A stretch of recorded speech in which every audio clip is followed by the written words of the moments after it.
Hello everyone, আজ হলো পঞ্চমী আর আমার পুজো শুরু। আজকে যাচ্ছি পুজো দিতে। অনেক দিন থেকে মন্দিরে পুজো দিতে যাওয়ার কথা ছিল, কিন্তু কোনোভাবেই হয়ে উঠছিল না। তাই সবাই মিলে ডিসাইড করেছিলাম যে আজকের দিনেই যাব। এই শাড়িটা বার করেছি পরবো বলে। প্রথমে একটা লাল পাড় সাদা শাড়ি বার করেছিলাম, কিন্তু ব্লাউজটা আমার হচ্ছিল না, হয়তো আমি মোটা হয়ে গেছি সেই কারণে। ইয়ারিংটা বার করেছি আর তার সাথে এই মঙ্গলসূত্রটা বার করেছি পরবো বলে। প্রথমে একটা চেন বার করেছিলাম, কিন্তু গলাটা খুব ফাঁকা ফাঁকা লাগছে, তো সে কারণে মা বললো অন্য কিছু একটা পরে নিতে। আর কাল থেকে আমাদের এখানের ওয়েদারের অবস্থা খুব খারাপ, মানে প্রচন্ড বৃষ্টি হচ্ছিল। আমরা তো ভেবেছিলাম আজকে হয়তো আমরা পুজো দিতে যেতেই পারবো না, বাট হঠাৎ করে দেখছি আজকে সকাল থেকে বৃষ্টিটা একদম কমে গেছে, পুরো ঝিরিঝিরি একটু বৃষ্টি হচ্ছে। আর আমরা সবাই টোটোতে যাব। আমরা সবাই বলতে আমি, আমার দু মা, আমার দু বাবা, আমরা যাব টোটোতে, আর আমার বর আর আমার বোন যাবে বাইকে। আর এদিকে বাবা মা অলরেডি চলে এসেছে। এই দেখো ওয়েদারের অবস্থা মেঘলা হয়ে আছে, বাট একদম ঝিরিঝিরি বৃষ্টি হচ্ছে, কোনো অসুবিধা হবে না।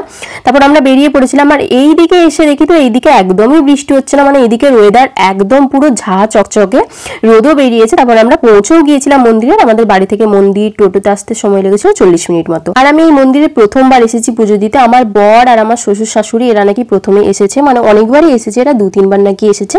আমি প্রথমবার এলাম এখানে পুজো দিতে। অ্যাকচুয়ালি আমাদের এখানে একটা মানত ছিল, আর আমরা যেহেতু মাঝখানে 1 বছরের জন্য কলকাতায় চলে গিয়েছিলাম, তো সেই কারণে এখানে আরোই আসা হচ্ছিল না। তারপর দেখো আমরা মন্দিরে চলে এসেছিলাম। আর আমরা যেহেতু টোটোতে করে এসেছিলাম, তাই মন্দিরের ডালা, মানে পুজোর যে ডালাটা, সেটা সাজিয়ে নিয়ে আসিনি, ব্যাগে করে সব নিয়ে চলে এসেছিলাম। এখানে এসে ডালাটা সাজাচ্ছিলাম। আর আমি ভেবেছিলাম এখানে ডালাটা সাজিয়ে একটা ফটো তুলবো, বাট এখানের পুরোহিত বা মানে যে পুজো করছিল সে এত তাড়াতাড়ি পুজো করছিল যে আমাদের ডালাটা সাজাতে সাজাতেই ওদের পুজো হয়ে গেছে। তারপর আমরা পুজো দিতে চলে এসেছিলাম। সবাই নাকি এখান থেকে জল নিয়ে বাবার মাথায় জল ঢালে। তাই আমার মা বাবা বললো যে তোরা একটু জল ঢেলে দে শিবের মাথায়। আর আমার বর বোধহয় প্রথমবার শিবের মাথায় জল ঢালছে। আমি কিন্তু প্রতি বছর শিবরাত্রি করি, কিন্তু আমার বর তো আর করে না। আমার বর নাকি প্রথমবার জল ঢাললো, মানে মা যেটা বললো আমাকে। তো তারপর পুজো টুজো দিয়ে আমরা এখানে ভোগ খেতে এসেছিলাম। আমরা ভেবেছিলাম পুজো দিয়ে একবারে ঠাকুরের ভোগ খেয়ে তারপরে বাড়ি ফিরবো।